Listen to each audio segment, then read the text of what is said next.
Hi hello ನಮಸ್ತೆ ಎಲ್ಲರಿಗೂ. ಎಲ್ಲರೂ ಹೇಗಿದ್ದೀರಾ? ನೋಡಿ, ನಮ್ಮ ಮನೆಯ ಹತ್ತಿರ ಕೆಸುವಿನ ಎಲೆ ತುಂಬ ಆಗಿತ್ತು. ಮಳೆಗಾಲದಲ್ಲಿ ಇದು ಜಾಸ್ತಿಯಾಗಿ ಆಗ್ತದೆ. ಹಾಗೆ ನಾನು ನೋಡಿ ಪತ್ರೊಡೆ ಮಾಡುವ ಅಂತ ಹೇಳಿ ಪತ್ರೊಡೆ ಮಾಡಿದ್ದೇನೆ. ತುಂಬ ಟೇಸ್ಟಿಯಾಗಿ ಬಂದಿದೆ. ನನಗಂತೂ ಪತ್ರೊಡೆ ಅಂದರೆ ತುಂಬ ಇಷ್ಟ. ಬನ್ನಿ, ಇದನ್ನು ನಾನು ಯಾವ ರೀತಿ ಮಾಡಿದ್ದೇನೆ ಅಂತ ಹೇಳಿ ನೋಡುವ. ನೋಡಿ, ಇಲ್ಲಿ ನಾನು ರೈಸು ಬೆಳಿಗ್ಗೆ ನೆನೆ ಹಾಕಿಟ್ಟಿದ್ದೇನೆ, ಅಂದರೆ ಒಂದು 11 ಗಂಟೆ ಆಗುವಾಗ. ಇವಾಗ ನಾನು ಸಂಜೆ ಮಾಡ್ತಾ ಇದ್ದೀನಲ್ಲ, ಹಾಗೆ ಇದರಲ್ಲಿ ರೇಷನ್ 2 ಟೈಪ್ ಅಕ್ಕಿ ಉಂಟು. ಬೆಳ್ತಿಗೆ ಅಕ್ಕಿ 4 ಲೋಟ ಹಾಕಿದ್ದೇನೆ. ಆಮೇಲೆ ರೇಷನ್ನಲ್ಲಿ ಮತ್ತೊಂದು ಅಕ್ಕಿ ಸಿಗ್ತದಲ್ಲ, ಅದನ್ನು 1 ಲೋಟ ಹಾಕಿದ್ದೇನೆ. 2 ಮಿಕ್ಸ್ ಮಾಡಿ ನಾನು ನೆನೆ ಹಾಕಿಟ್ಟಿದ್ದೆ. ಈಗ ಇದನ್ನು ಗ್ರೈಂಡ್ ಮಾಡುವ.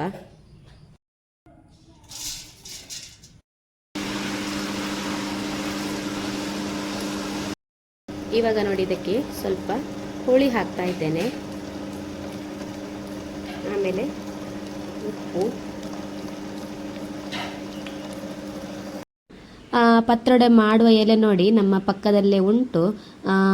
ಹಾಗೆ ನಾನು ಈಗ ಅದನ್ನು ಕೊಯ್ಲಿಕ್ಕೆ ಬಂದಿದ್ದೇನೆ. ಇದನ್ನು ಕೆಸುವಿನ ಎಲೆ ಅಂತ ಹೇಳ್ತಾರೆ.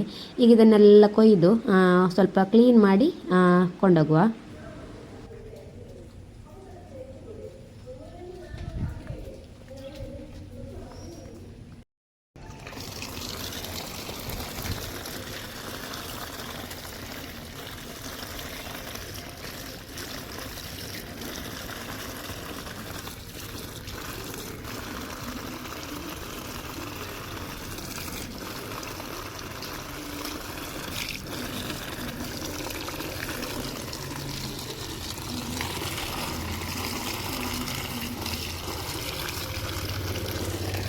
ಆಮೇಲೆ ನೋಡಿ, ಪತ್ರೊಡೆಯನ್ನು ನಮಗೆ ಕಟ್ಟಿ ಬೇಯಿಸಲಿಕ್ಕೆ ಕೂಡ ಒಂದು ಎಲೆ ಬೇಕು. ಅದು ಇದೇ ಎಲೆ.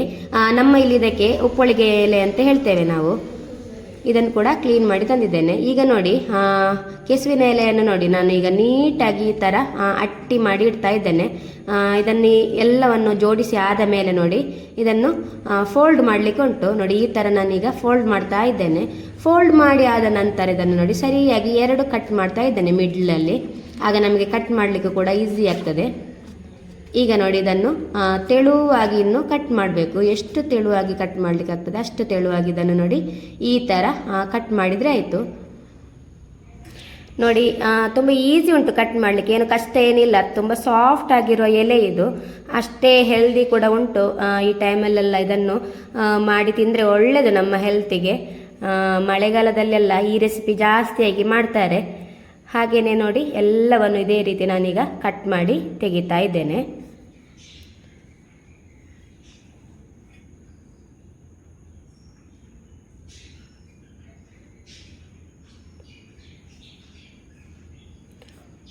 ನೋಡಿ, ಇವಾಗ ನಾನು ಎಲ್ಲವನ್ನು ಕಟ್ ಮಾಡಿಟ್ಟಿದ್ದೇನೆ. ನೋಡಿ, ಇಷ್ಟು ಸೊಪ್ಪಾಗಿದೆ.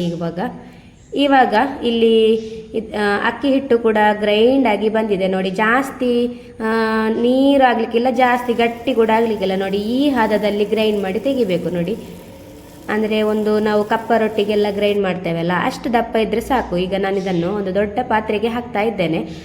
ಅಂದರೆ ಈಗ ಸೊಪ್ಪನ್ನೆಲ್ಲ ಹಾಕಿ ಈಗ ಮಿಕ್ಸ್ ಮಾಡಲಿಕ್ಕೆ ಉಂಟು. ಹಾಗೆ ಅಗಲವಾದ ಪಾತ್ರೆ ತೆಗೆದ್ರೆ ಒಳ್ಳೆಯದು. ನೋಡಿ, ಇವಾಗ ಸೊಪ್ಪನ್ನೆಲ್ಲ ನಾನು ಈಗ ಸ್ವಲ್ಪ ಸ್ವಲ್ಪ ಹಾಕಿ ಈಗ ಇದನ್ನು ಹಿಟ್ಟಿನೊಂದಿಗೆ ಒಳ್ಳೆ ರೀತಿಯಲ್ಲಿ ಇದನ್ನು ಮಿಕ್ಸ್ ಮಾಡಬೇಕು. ನೋಡಿ, ಹಿಟ್ಟು ಮತ್ತು ಸೊಪ್ಪು ಉಂಟಲ್ಲ, ಒಳ್ಳೆ ರೀತಿಯಲ್ಲಿ ಮಿಕ್ಸ್ ಆಗಿ ಬರಬೇಕು. ನೋಡಿ, ಈ ಥರ ಮಿಕ್ಸ್ ಮಾಡ್ತಾ ಇದ್ದೇನೆ ನಾನಿವಾಗ. ಇನ್ನು ಸ್ವಲ್ಪ ಉಳಿದ ಎಲೆಯನ್ನು ಕೂಡ ನಾನೀಗ ಇದಕ್ಕೇನೆ ಹಾಕ್ತೀನಿ. ಈಗ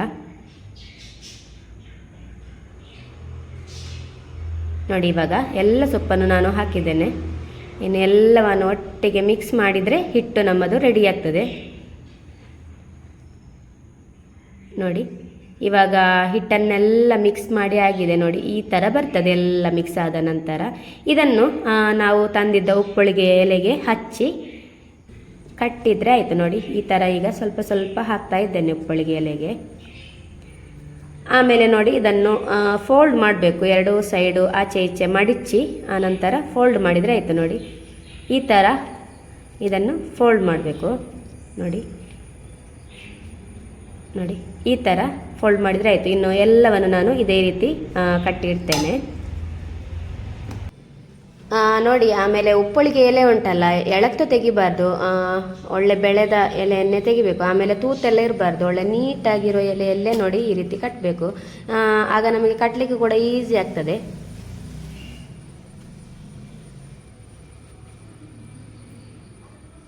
ಆಮೇಲೆ ನೋಡಿ, ನಾನಿಲ್ಲಿ ಇವಾಗ ಇಡ್ಲಿ ಪಾತ್ರೆಯನ್ನು ಬಿಸಿ ಮಾಡಲಿಕ್ಕೆ ಇಟ್ಟಿದ್ದೇನೆ. ಈ ರೀತಿ ಬಿಸಿ ಆದ ನಂತರವೇ ನಾವು ಕಟ್ಟಿದ ಹಿಟ್ಟನ್ನು ನೋಡಿ ಜೋಡಿಸಿಟ್ರೆ ಆಯಿತು. ಒಂದೊಂದಾಗಿ ಈಗ ನಾನು ನೋಡಿ ಜೋಡಿಸಿಡ್ತಾ ಇದ್ದೇನೆ ನೀಟಾಗಿ. ಆಮೇಲೆ ನೋಡಿ, ಇದನ್ನೊಂದು 20 ನಿಮಿಷ ಬೇಯಲಿಕ್ಕೆ ಇಡಬೇಕು. ಈಗ ನೋಡಿ ಎಲ್ಲವೂ ನಾನು ಜೋಡಿಸಿ ಇಟ್ಟಾಯಿತು. ಇನ್ನು ಮುಚ್ಚಳ ಮುಚ್ಚಿ ಬೇಯಿಸುವ. ನೋಡಿ, ಇದಕ್ಕಿನ್ನು ಮಸಾಲೆ ರೆಡಿ ಮಾಡಬೇಕು. ಇಲ್ಲಿ ನಾನು ಒಂದು ಫುಲ್ ತೆಂಗಿನಕಾಯಿಯನ್ನು ತುರಿದಿಟ್ಟಿದ್ದೇನೆ. ಆಮೇಲೆ ನೋಡಿ, ಒಂದು ಹಿಡಿಯಷ್ಟು ಬ್ಯಾಡಗೆ ಮೆಣಸನ್ನು ಕೂಡ ನಾನು ಫ್ರೈ ಮಾಡಿ ತಗೊಂಡಿದ್ದೇನೆ. ನೋಡಿ ಇದಕ್ಕೆ ಮಸಾಲೆ ಸ್ವಲ್ಪ ಜಾಸ್ತಿ ಬೇಕು ಹಾಗೆ. ಆಮೇಲೆ ನೋಡಿ, ಸ್ವಲ್ಪ ಅರಶಿನ ಹುಡಿಯನ್ನು ಕೂಡ ಹಾಕ್ತಾ ಇದ್ದೇನೆ. ಆಮೇಲೆ ಒಂದು ಹಿಡಿಯಷ್ಟು ಕೊತ್ತಂಬರಿ ಕಾಳನ್ನು ಕೂಡ ನಾನು ಫ್ರೈ ಮಾಡಿ ಹಾಕ್ತಾ ಇದ್ದೇನೆ ಇವಾಗ.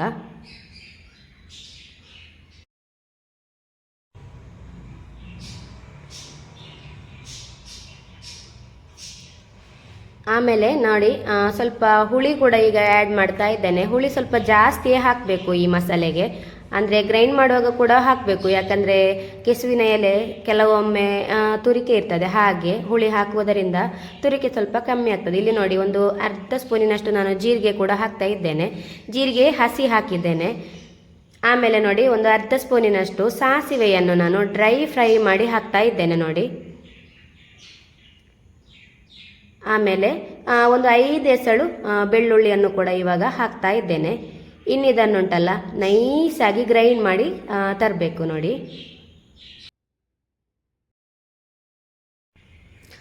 ನೋಡಿ, ಇಲ್ಲಿ ಪತ್ರೊಡೆ ಕೂಡ ಬೆಂದು ಬಂದಿದೆ ಇವಾಗ ನೋಡಿ. ಎಲೆಯಿಂದ ಒಳ್ಳೆ ರೀತಿಯಲ್ಲಿ ಬಿಡ್ತಾ ಉಂಟು. ಎಲೆಗೆ ಒಂಚೂರು ಕೂಡ ಅಂಟ್ಲಿಲ್ಲ ನೋಡಿ. ಇವಾಗ ಬಿಸಿ ಉಂಟು. ಇನ್ನು ಸ್ವಲ್ಪ ಇದನ್ನು ತಣ್ಣಗಾದ ನಂತರ ಕಟ್ ಮಾಡಲಿಕ್ಕೆ ಉಂಟು ನೋಡಿ. ಇವಾಗ ನಾನಿದನ್ನು ಸಣ್ಣ ಸಣ್ಣದಾಗಿ ಕಟ್ ಮಾಡ್ತಾ ಇದ್ದೇನೆ ನೋಡಿ. ನಿಮಗೆ ಯಾವ ಸೈಜಲ್ಲಿ ಬೇಕೋ ಆ ಸೈಜಲ್ಲಿ ಇದನ್ನು ಕಟ್ ಮಾಡಿ ತೆಗೆದ್ರೆ ಆಯಿತು ನೋಡಿ. ನಾನು ಇವಾಗ ಈ ರೀತಿ ಕಟ್ ಮಾಡ್ತಾ ಇದ್ದೇನೆ ನೋಡಿ. ಇನ್ನು ಎಲ್ಲವನ್ನು ಇದೇ ರೀತಿ ಕಟ್ ಮಾಡಿ ರೆಡಿ ಮಾಡಿ ಇಡುವ.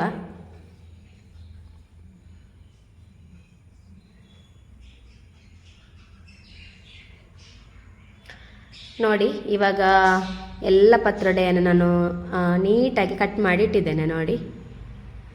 ತುಂಬ ಸೂಪರಾಗಿ ಬಂದಿದೆ ನೋಡಿ. ಒಳ್ಳೆ ರೀತಿ ಎಲೆ ಎಲ್ಲ ನೋಡಿ ಯಾವ ರೀತಿ ಹಿಟ್ಟಿನೊಂದಿಗೆ ಮಿಕ್ಸ್ ಆಗಿ ಒಳ್ಳೆ ಚಂದ ಕಾಣ್ತಾ ಉಂಟು ನೋಡಿ. ಈ ಥರ ಬರಬೇಕು ಪತ್ರೊಡೆ ನೋಡಿ. ತುಂಬ ಚಂದ ಕಾಣ್ತಾ ಉಂಟು ನೋಡಿ. ಇಲ್ಲಿ ಇವಾಗ ನಮ್ಮ ಮಸಾಲೆ ಕೂಡ ಗ್ರೈಂಡ್ ಆಗಿ ರೆಡಿಯಾಗಿ ಉಂಟು ನೋಡಿ. ಇವಾಗ ಇನ್ನೀಗ ಒಂದು ಅಗಲವಾದ ಪಾತ್ರೆಯನ್ನು ನಾನು ಗ್ಯಾಸಿನ ಮೇಲೆ ಇಟ್ಟಿದ್ದೇನೆ. ಇವಾಗ ಅದಕ್ಕೆ ಸ್ವಲ್ಪ ಆಯಿಲನ್ನು ಹಾಕ್ತಾ ಇದ್ದೇನೆ. ಆಯಿಲ್ ಸ್ವಲ್ಪ ಬಿಸಿ ಆದಾಗ ಸ್ವಲ್ಪ ಜಜ್ಜಿದ ಬೆಳ್ಳುಳ್ಳಿಯನ್ನು ಕೂಡ ಇವಾಗ ಹಾಕಿ ಸ್ವಲ್ಪ ಫ್ರೈ ಮಾಡ್ತಾ ಇದ್ದೇನೆ. ಆಮೇಲೆ ನಾನಿದಕ್ಕೆ ನೋಡಿ ಒಂದು ದೊಡ್ಡ ಈರುಳ್ಳಿಯನ್ನು ಕೂಡ ಕಟ್ ಮಾಡಿ ಹಾಕ್ತಾ ಇದ್ದೇನೆ. ಆಮೇಲೆ ಒಂದು ತುಂಡು ಶುಂಠಿ ಕೂಡ ಹಾಕಿದ್ದೇನೆ. ಸ್ವಲ್ಪ ಹೊತ್ತು ಇದನ್ನು ಫ್ರೈ ಮಾಡುವ ನೋಡಿ. ಈ ಥರ ಒಗ್ಗರಣೆ ಹಾಕಿದರೆ ಒಳ್ಳೆಯದು. ಒಗ್ಗರಣೆ ಹಾಕದೆಯೂ ಅರಪಿನೊಂದಿಗೆ ನೀರುಳ್ಳಿ ಟೊಮೆಟೊ ಎಲ್ಲ ಕಟ್ ಮಾಡಿ ಕೂಡ ಇದನ್ನು ಕುದಿಸ್ಬೋದು ನೋಡಿ. ಇದನ್ನೀಗ ಸ್ವಲ್ಪ ಹೊತ್ತು ಫ್ರೈ ಮಾಡಿದ ನಂತರ ಇದಕ್ಕೆ ನಾನು ಸ್ವಲ್ಪ ಕರಿಬೇವಿನ ಸೊಪ್ಪನ್ನು ಕೂಡ ಹಾಕ್ತಾ ಇದ್ದೇನೆ ನೋಡಿ. ಸ್ವಲ್ಪ ಹೊತ್ತು ಇದನ್ನು ಕೂಡ ಫ್ರೈ ಮಾಡಿ ಆಮೇಲೆ ಇದಕ್ಕೆ ನಾನು ಒಂದು 3 ಕಾಯಿ ಮೆಣಸನ್ನು ಕೂಡ ಹಾಕ್ತೇನೆ. ಹಾಗೆಯೇ 1-2 ಟೊಮೆಟೊವನ್ನು ಕೂಡ ಹಾಕಿದ್ದೇನೆ ಇದಕ್ಕೆ. ಇನ್ನಿದನ್ನು ಸ್ವಲ್ಪ ಹೊತ್ತು ಫ್ರೈ ಮಾಡಿದರೆ ಸಾಕು, ಜಾಸ್ತಿಯನ್ನು ಫ್ರೈ ಮಾಡಬೇಕು ಅಂತ ಇಲ್ಲ. ಆಯಿಲಲ್ಲಿ ಸ್ವಲ್ಪ ಹೊತ್ತು ಎಲ್ಲವೂ ಮಿಕ್ಸ್ ಆದರೆ ಸಾಕು ನೋಡಿ.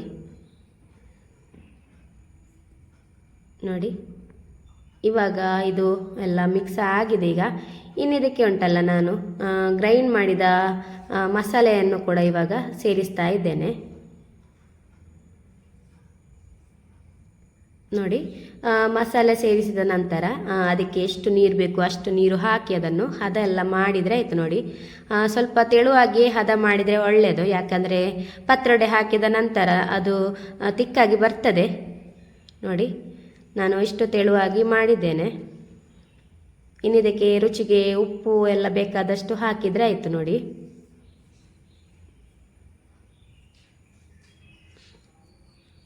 ನೋಡಿ ಒಳ್ಳೆ ರೀತಿಯಲ್ಲಿ ಇದನ್ನು ಮಿಕ್ಸ್ ಮಾಡಿ ಇದನ್ನು ಇನ್ನು ಒಳ್ಳೆ ಒಂದು ಕುದಿ ಬರಬೇಕು. ಕುದಿ ಬರುವಾಗ ನಾವು ಕಟ್ ಮಾಡಿದ ಪತ್ರೊಡೆಯನ್ನು ಹಾಕಿದರೆ ಆಯಿತು.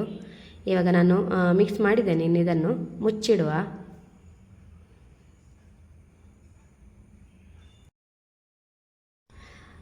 ನೋಡಿ ಇಲ್ಲಿ ಪತ್ರೊಡೆಯ ಮಸಾಲೆ ಇವಾಗ ಒಳ್ಳೆ ರೀತಿಯಲ್ಲಿ ಕುದಿ ಬರ್ತಾ ಉಂಟು ನೋಡಿ. ಈಗ ಇದನ್ನು ಒಮ್ಮೆ ಸೌಟು ಹಾಕಿ ಇದನ್ನು ಒಳ್ಳೆ ರೀತಿಯಲ್ಲಿ ಒಮ್ಮೆ ಮಿಕ್ಸ್ ಮಾಡುವ.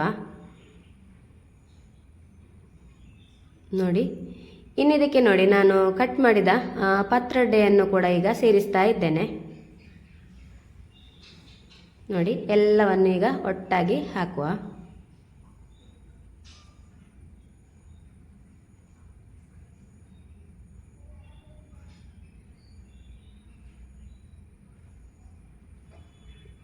ನೋಡಿ ಇವಾಗ ನಾನು ಎಲ್ಲ ಪತ್ರೊಡೆಯನ್ನು ಒಟ್ಟಿಗೆ ಹಾಕಿದ್ದೇನೆ. ಇವಾಗ ನೋಡಿ ಈಗ ಇದನ್ನೊಮ್ಮೆ ಒಳ್ಳೆ ರೀತಿಯಲ್ಲಿ ಮಿಕ್ಸ್ ಮಾಡುವ. ನೋಡಿ ಈ ಥರ ಇರಬೇಕು ಮಸಾಲೆ, ಅಂದರೆ ಪತ್ರೊಡೆಯಿಂದ ಜಾಸ್ತಿಯಾಗಿ ಮಸಾಲೆ ಇರಬೇಕು. ಇಷ್ಟು ತೆಳುವಾಗಿದ್ದರೆ ಕರೆಕ್ಟಾಗಿ ಬರ್ತದೆ ನೋಡಿ. ಇದು ನಾಳೆ ಬೆಳಿಗ್ಗೆಗೆ ಆಗುವಾಗ ಒಳ್ಳೆ ತಿಕ್ಕಾಗಿ ಬರ್ತದೆ. ಇಷ್ಟು ತೆಳು ಇದ್ರೂ ಏನೋ ಪ್ರಾಬ್ಲಮ್ ಇಲ್ಲ. ಇನ್ನಿದು ಕುದಿ ಬರಲಿ. ನೋಡಿ ಇವಾಗ ಪತ್ರೊಡೆ ಹಾಕಿದ ನಂತರವೂ ಒಂದು ಒಳ್ಳೆ ರೀತಿಯಲ್ಲಿ ಕುದಿ ಬಂದಿದೆ. ಇವಾಗ ನೋಡಿ ನೋಡಿ ತುಂಬ ಸೂಪರಾಗಿ ಬಂದಿದೆ. ಇವಾಗ ನಮ್ಮ ಪತ್ರೊಡೆ ಅಂತೂ ರೆಡಿ ಆಗಿದೆ. ಇನ್ನು ಗ್ಯಾಸನ್ನು ಆಫ್ ಮಾಡಿ ಮುಚ್ಚಳ ಮುಚ್ಚಿ ಇಟ್ಟರೆ ಆಯಿತು. ನೋಡಿ ನಾನಿವಾಗ ಸರ್ವ್ ಮಾಡ್ತಾ ಇದ್ದೇನೆ. ನೋಡಿ ತುಂಬ ಸೂಪರಾಗಿದೆ ನೋಡಿ. ಇವಾಗಲೇ ಒಂದು ಅರ್ಧ ಗಂಟೆ ಕಳೆದು ನಾನಿವಾಗ ಸರ್ವ್ ಮಾಡ್ತಾ ಇದ್ದೇನೆ. ಸ್ವಲ್ಪ ತಿಕ್ಕಾಗಿ ಬಂದಿದೆ. ಇನ್ನು ನಾಳೆ ಬೆಳಿಗ್ಗೆಗಾಗುವಾಗ ಇದಕ್ಕಿಂತಲೂ ತುಂಬಾ ತಿಕ್ಕಾಗಿ ಬರ್ತದೆ. ಖಂಡಿತವಾಗಲೂ ನೀವು ಒಮ್ಮೆ ಇದೇ ರೀತಿ ಮಾಡಿ ನೋಡಿ. ಹಾಗೆಯೇ ನಾನು ಮಾಡಿದ ಈ ರೆಸಿಪಿ ನಿಮಗೆ ಇಷ್ಟವಾದರೆ ಒಂದು ಲೈಕ್ ಮಾಡಿ, ಶೇರ್ ಮಾಡಿ, ಕಮೆಂಟ್ ಮಾಡಿ. ಹಾಗೆ ನನ್ನ ಚಾನಲನ್ನು ಯಾರು ಇನ್ನೂ ಕೂಡ ಸಬ್ಸ್ಕ್ರೈಬ್ ಮಾಡದೆ ನೋಡ್ತಾ ಇದ್ದೀರಾ, ಪ್ಲೀಸ್ ಸಬ್ಸ್ಕ್ರೈಬ್ ಮಾಡಿ. ಹಾಗೆಯೇ ನಿಮ್ಮ ಅಭಿಪ್ರಾಯವನ್ನು ಕಮೆಂಟ್ ಮಾಡಿ ನನಗೆ ಹೇಳಿ. ಇನ್ನು ನಾನು ನೆಕ್ಸ್ಟ್ ಒಂದು ಒಳ್ಳೆ ವಿಡಿಯೋದಲ್ಲಿ ಸಿಗ್ತೇನೆ. ಅಲ್ಲಿಯವರೆಗೆ ಎಲ್ಲರಿಗೂ ಬಾಯ್ ಬಾಯ್.